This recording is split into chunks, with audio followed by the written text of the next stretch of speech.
pasal yang ke-10 ayat 9 sampai 10, beginilah firman Tuhan. Sebab jika kamu mengaku dengan mulutmu bahwa Yesus adalah Tuhan dan percaya dalam hatimu bahwa Allah telah membangkitkan Dia dari antara orang mati, maka kamu akan diselamatkan. Ayat 10, karena dengan hati orang percaya dan dibenarkan, dan dengan mulut orang mengaku dan diselamatkan. Amin. Allah mengasihi orang berdosa. Allah sampai rela mengaruniakan anak yang tunggal, yaitu Yesus, ke dalam dunia ini untuk menebus umatnya yang berdosa, supaya tidak jatuh ke dalam maut. Melalui Tuhan Yesus Kristus, kita, barang siapa yang percaya, barang siapa yang mengaku dengan mulutnya bahwa Yesus Kristus adalah Tuhan dan Sang Juru Selamat, ia akan menerima anugerah keselamatan. Kita perlu Juru Selamat.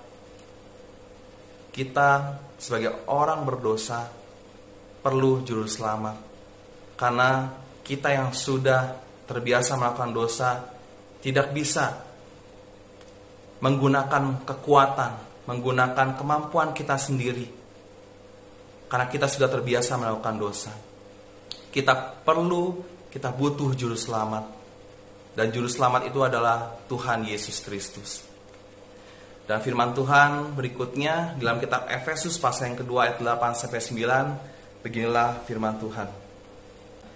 Ayat 8, sebab karena kasih karunia kamu diselamatkan oleh iman. Itu bukan hasil usahamu, tetapi pemberian Allah. Ayat 9, itu bukan hasil pekerjaanmu, jangan ada orang yang memegahkan diri.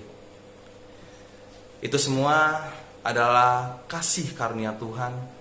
Semua adalah karena kasih karunia Tuhan kita dapat selamat. Usaha manusia bakalan sia-sia.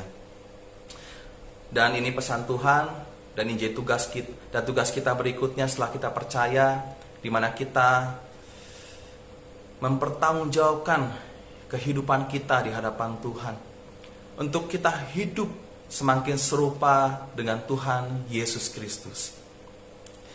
Dan saya ajak buat teman-teman yang belum percaya, saya undang buat teman-teman buat buka hatinya untuk terima Tuhan Yesus Kristus sebagai Tuhan dan Sang Juru Selamat. Karena Dia adalah satu-satunya yang sanggup, yang mampu untuk mengampuni dosa kita. Dia pun telah rela kehilangan nyawanya untuk menebus saudara dan saya. Dia rela menebus setiap kita. Maka dari itu, terimalah Tuhan Yesus Kristus sebagai Tuhan dan Sang Juru Selamat. Karena di dalam Tuhan Yesus Kristus ada kepastian keselamatan. Selamat malam, Tuhan Yesus Kristus memberkati. Amin.